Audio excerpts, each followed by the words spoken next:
ఎన్టీఆర్ జిల్లా తిరువూరు పట్టణంలోని పలు అంగన్వాడీ కేంద్రాలను హాస్టల్స్ ను ఆకస్మికంగా రాష్ట్ర ఫుడ్ కమిషన్ చైర్మన్ చిత్తా ప్రతాపరెడ్డి తనిఖీ చేశారు. జిల్లా పరిషత్ హై స్కూల్లో విద్యార్థులకు మెనూ ప్రకారం భోజనం అందుతుందా లేదా అని విద్యార్థులను అడిగి తెలుసుకున్నారు. వంట వాళ్ళను వాళ్ళు కొంచెం ఎట్లంటే అట్లా పేరెంట్స్తో మాట్లాడడము ఇవన్నీ చేస్తూ ఉన్నారు. ఇవి 1 వీక్లో ఇది ఖచ్చితంగా దీని మీద చర్య తీసుకొని వాళ్ళని తీసేసి కొత్త వాళ్ళని పెట్టేదానికి ప్రయత్నం చేస్తా.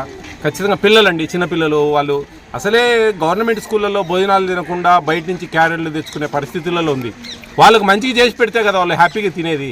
వాళ్ళ తల్లిదండ్రులకు ఒక భారం అనేది తగ్గించాలి. వాళ్ళ తల్లిదండ్రులు పొద్దున్నే టిఫిన్ చేసి పెట్టి పిల్లల్ని తయారు చేసి పంపించడమే ఒక పెద్ద పని.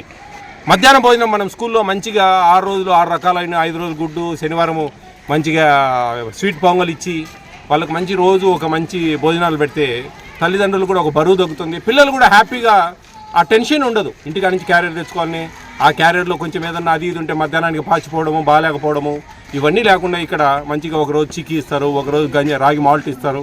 ఆ రాగి మాల్ట్ కూడా నచ్చలేదంటే రాగి లడ్డులాగా చేసి ఇవ్వండి అని చెప్పడం జరిగింది. ఇవన్నీ కూడా పిల్లలకు ఇక్కడ చదివే మొత్తం దాదాపు 500 చిల్లర గర్ల్స్ ఉన్నారండి ఇక్కడ. వీళ్ళకు ఇంటర్మీడియట్ కాలేజ్ కూడా ఉంది పక్కకే. వీళ్ళకి మంచి భోజనాలు పెడితే వాళ్ళు హ్యాపీగా ఎంజాయ్ చేస్తారు.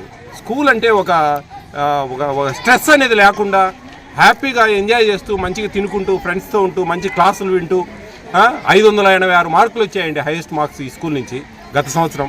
ఈ సంవత్సరం అవి టార్గెట్ అవి ఇంకా రీచ్ చేసి ఇంకా ముందుకు వెళ్ళాలని పిల్లలు చాలా ఉత్సాహంగా ఉన్నారు. దీనికి మనము ప్రభుత్వాలు అయితేనంటే అధికారులు అయితేనంటే అందరూ కూడా సహకరించాలి. వీళ్ళేనండి మన భవిష్యత్తు, మన ఆంధ్రప్రదేశ్ భవిష్యత్తు. ఈ బంగారు తల్లే, ఈ బంగారు పిల్లలే వీళ్ళే కదా రేపు మనకు ఏమవుతారో ఇక్కడ చదివి 500 చిల్లర మంది ఎంతమంది ప్రజలకు సేవ చేస్తారు, ఎంతమంది ప్రభుత్వ ఉద్యోగాలు కలెక్టర్లు అవుతారు, పెద్ద పోలీస్ డిపార్ట్మెంట్ లేకపోతారు, ఎంఆర్ఓలు, ఎండిఓలు ఎంతోమంది. అంతమందికి మనము మంచి భోజనాలు పెడితే కదా రేపు వాళ్ళు గౌరవంగా పోయి మేము పలానా గవర్నమెంట్ హై స్కూల్లో చదివాము, గర్ల్స్ హై స్కూల్లో మంచి భోజనాలు పెట్టారు, హ్యాపీగా ఉంది, మంచి చదువులు చెప్పారు అని ఒక కీర్తి ప్రతిష్టలు మన ఆంధ్రప్రదేశ్ కావాలంటే వాళ్ళని చాలా జాగ్రత్తగా చూసుకోవాల్సిన బాధ్యత ప్రతి ఒక్క అధికారి మీద, ప్రతి ఒక్క వంట వాళ్ళ మీద, అందరి మీద ఉందని చెప్పి తెలియజేస్తా ఉన్నా. ఇంకా కొన్ని హాస్టల్స్ ఉన్నాయి, ఇప్పుడు